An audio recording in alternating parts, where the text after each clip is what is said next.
लीजिए सुनिए मुंशी प्रेमचंद के लिखे उपन्यास वरदान का भाग 19 दुख दशा मेरी यानी समीर गोस्वामी की आवाज में। सौभाग्यवती स्त्री के लिए उसका पति संसार की सबसे प्यारी वस्तु होती है।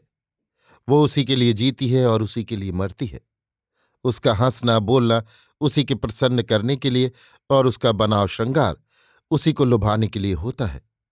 उसका सुहाग उसका जीवन है और सुहाग का उठ जाना उसके जीवन का अंत है। कमलाचरण की अकाल मृत्यु वृजरानी के लिए मृत्यु से कम न थी। उसके जीवन की आशाएं और उमंगें सब मिट्टी में मिल गईं। क्या क्या अभिलाषाएं थीं और क्या हो गया। प्रतिक्षण मृत कमलाचरण का चित्र उसके नेत्रों में भ्रमण करता रहता।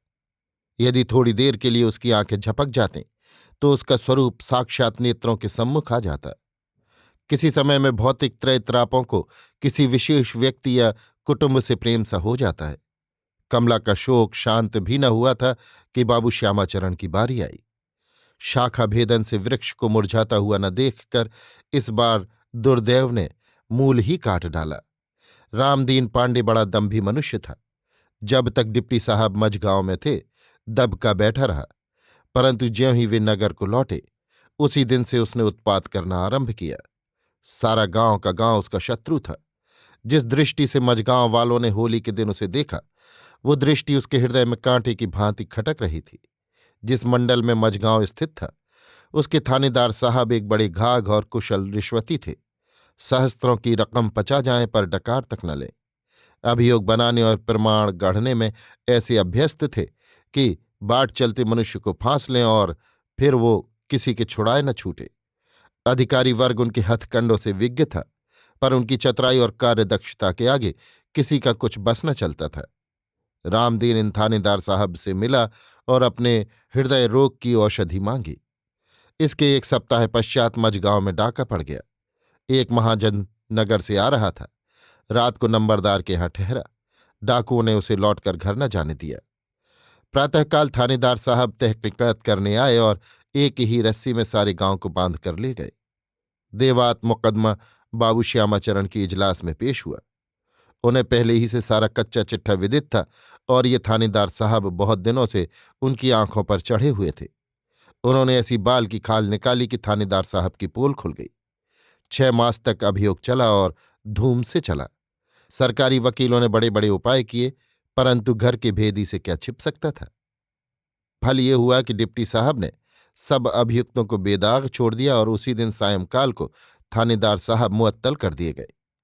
जब डिप्टी साहब फैसला सुनाकर लौटे तो एक हितचिंतक कर्मचारी ने कहा, हुजूर थानेदार साहब से सावधान रहिएगा। आज बहुत झल्लाया हुआ था। पहले भी 2-3 अफसरों को धोखा दे चुका है। आप पर अवश्य वार करेगा।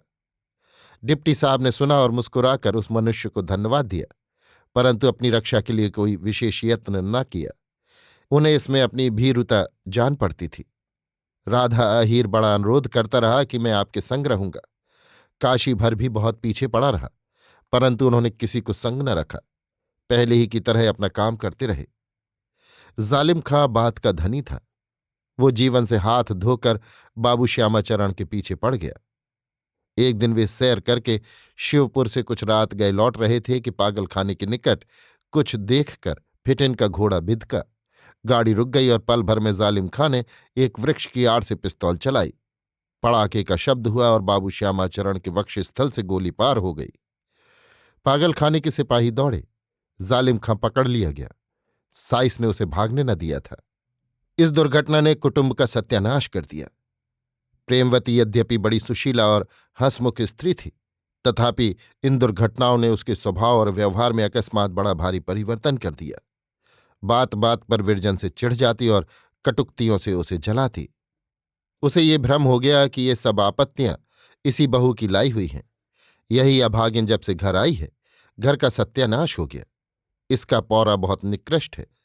कई बार उसने खुलकर विरजन से कह भी दिया कि तुम्हारे चिकने रूप ने मुझे ठग लिया।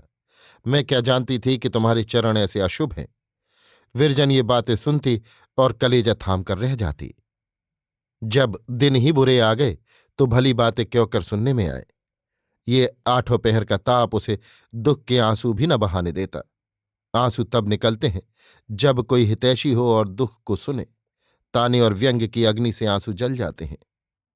एक दिन विरजन का चित्त बैठे बैठे घर में ऐसा घबराया कि वो तनिक देर के लिए वाटिका में चली आई। आह, इस वाटिका में कैसे कैसे आनंद के दिन बीते थे। इसका एक एक पौधा मरने वाले के असीम प्रेम का स्मारक था। कभी वे दिन भी थे कि इन फूलों और पत्तियों को देखकर चित्त प्रफुल्लित होता था और सुरभित वायु चित्त को प्रमोदित कर देती थी। यही वो स्थल है जहां अनेक संध्याएं प्रेमालाप में व्यतीत हुई थीं। उस समय पुष्पों की कलियां अपने कोमल अधरों से उसका स्वागत करती थीं। पर शोक, आज उनके मस्तक झुके हुए और अधर बंद थे। क्या ये वही स्थान न था जहां अलबेली मालिन फूलों के हार गूंथती थी? पर भोली मालिन को क्या मालूम था कि इसी स्थान पर उसे अपने नेत्रों से निकले हुए मोतियों से हार गूंथने पड़ेंगे। इन्हीं विचारों में विरजन की दृष्टि उस कुंज की ओर उठ गई जहां से एक बार कमलाचरण मुस्कुराता हुआ निकला था। मानो वो पत्तियों का हिलना और उसके वस्त्रों की झलक देख रही है। उसके मुख पर उस समय मंद मंद मुस्कान सी प्रकट होती थी, जैसे गंगा में डूबते हुए सूरज की पीली और मलिन किरणों का प्रतिबिंब पड़ता है। अचानक प्रेमवती ने आकर कर्ण कटु शब्दों में कहा, अब आपका सैर करने का शौक हुआ है? विरजन खड़ी हो गई और रोती हुई बोली, माता, जिसे नारायण ने कुचला उसे आप क्यों कुचलती? निदान प्रेमवती का चित्त वहां से ऐसा उचाट हुआ कि 1 मास के भीतर सब सामान औने पौने बेचकर मझगांव चली गई। व्रजरानी को संग न लिया। उसका मुख देखने से उसे घृणा हो गई थी। विरजन इस विस्तृत भवन में अकेली रह गई। माधवी के अतिरिक्त अब उसका कोई हितैषी न रहा। सुवामा को अपनी मुंहबोली बेटी की विपत्तियों का ऐसा ही शोक हुआ जितना अपनी बेटी का होता। कई दिन तक रोती रही और कई दिन बराबर उसे समझाने के लिए आती रही। जब विरजन अकेली रह गई तो सुवामा ने चाहा कि ये मेरे यहां उठाए और सुख से रहे। स्वयं कई बार बुलाने गई, पर विरजन किसी प्रकार जाने को राजी न हुई। वो सोचती थी कि ससुर को संसार से सिधारे अभी 3 मास भी नहीं हुए। इतनी जल्दी ये घर सूना हो जाएगा तो लोग कहेंगे कि उनके मरते ही सास और बहू लड़ मरी। यहां तक कि उसके इस हठ से सुवामा का मन मोटा हो गया। मझगांव में प्रेमवती ने एक अंधेर मचा रखी थी। असामियों को कटु वचन कहती, कारिंदा के सिर पर जूती पटकती, राधा अहीर की गाय बलात् छीन ली। यहां तक कि गांव वाले घबरा गए। उन्होंने बाबू राधाचरण से शिकायत की। राधाचरण ने यह समाचार सुना तो विश्वास हो गया कि अवश्य इन दुर्घटनाओं ने अम्मा की बुद्धि भ्रष्ट कर दी है। इस समय किसी प्रकार इनका मन बहलाना चाहिए। सेवती को लिखा कि तुम माताजी के पास चली आओ और उनके संग कुछ दिन रहो। सेवती की गोद में उन दिनों एक चांद सा बालक खेल रहा था और प्राणनाथ 2 मास की छुट्टी लेकर दरभंगा से आए थे। राजा साहब के प्राइवेट सेक्रेटरी हो गए थे। ऐसे अवसर पर सेवती कैसे आ सकती थी? तैयारियां करते करते महीनों गुजर गए। कभी बच्चा बीमार पड़ गया, कभी सास रुष्ट हो गई, कभी साइत न बनी। निदान 6ठे महीने उसे अवकाश मिला, वो भी बड़े विपत्तियों से। परंतु प्रेमवती पर उसके आने का कुछ भी प्रभाव न पड़ा। वो उसके गले मिलकर रोई भी नहीं, उसके बच्चे की ओर आंख उठाकर भी न देखा। उसके हृदय में अब ममता और प्रेम नाम मात्र को भी न रह गया। जैसे ईख से रस निकाल लेने पर केवल सीठ ही रह जाती है, उसी प्रकार जिस मनुष्य के हृदय से प्रेम निकल गया वो अस्थि चर्म का एक ढेर रह जाता है। देवी देवता का नाम मुख पर आते ही उसके तेवर बदल जाते थे। मझगांव में जन्माष्टमी हुई। लोगों ने ठाकुर जी का व्रत रखा और चंदा से नाच कराने की तैयारियां करने लगे। परंतु प्रेमवती ने ठीक जन्म के अवसर पर अपने घर की मूर्ति खेत में फिकवा दी। एकादशी व्रत टूटा, देवताओं की पूजा छूटी। वो प्रेमवती अब प्रेमवती ही न थी। सेवती ने ज्यों त्यों करके यहां 2 महीने काटे। उसका चित्त बहुत घबराता। कोई सखी सहेली भी न थी जिसके संग बैठकर दिन काटती। विरजन ने तुलसा को अपनी सखी बना लिया था, परंतु सेवती का स्वभाव सरल न था। ऐसी स्त्रियों से मेलजोल करने में वो अपनी मानहानि समझती थी। तुलसा बेचारी कई बार आई, परंतु जब देखा कि ये मन खोलकर नहीं मिलती तो आना जाना छोड़ दिया। 3 मास व्यतीत हो चुके थे। एक दिन सेवती दिन चढ़े तक सोती रही। प्राणनाथ ने रात को बहुत रुलाया था। जब नींद उछटी तो क्या देखती है कि प्रेमवती उसके बच्चे को गोद में लिए चूम रही है। कभी आंखों से लगाती है, कभी छाती से चिमटाती है। सामने अंगीठी पर हलवा पक रहा है। बच्चा उसकी ओर अंगुली से संकेत कर उछलता है कि कटोरे में जा बैठूं और गरम गरम हलवा चखूं। आज उसका मुखमंडल कमल की भांति खिला हुआ है। स्यात उसकी तीव्र दृष्टि ने ये जान लिया है कि प्रेमवती के शुष्क हृदय में प्रेम ने आज फिर से निवास किया है। सेवती को विश्वास न हुआ। वो चारपाई पर मुकुलित लोचनों से ताक रही थी, मानो स्वप्न देख रही है। इतने में प्रेमवती प्यार से बोली, उठो बेटी उठो, दिन बहुत चढ़ाया है। सेवती के रोंगटे खड़े हो गए और आंखें भर आईं। आज बहुत दिनों के पश्चात माता के मुख से प्रेममय वचन सुने। झट उठ बैठी और माता के गले लिपट कर रोने लगी। प्रेमवती की आंखों से भी आंसू की झड़ी लग गई। सूखा वृक्ष हरा हुआ। जब दोनों के आंसू थमे तो प्रेमवती बोली, सित्तो, तुम्हें आज ये सब बातें अचरज प्रतीत होती हैं। हाँ बेटी, अचरज ही है। मैं कैसे रहूं जब आंखों में आंसू ही न रहे। प्यार कहाँ से लाऊं जब कलेजा सूख कर पत्थर हो गया। ये सब दिनों के फेर हैं। आंसू उनके साथ गए और प्यार कमला के साथ। आज न जाने ये दो बूंद कहाँ से निकल आए। बेटी, मेरे सब अपराध क्षमा करना। ये कहते कहते उसकी आंखें झपकने लगीं। सेवती घबरा गई, माता को बिस्तर पर लिटा दी और पंखा झलने लगी। उस दिन से प्रेमवती की ये दशा हो गई कि जब देखो रो रही है। बच्चे को एक क्षण के लिए भी पास से दूर नहीं करती।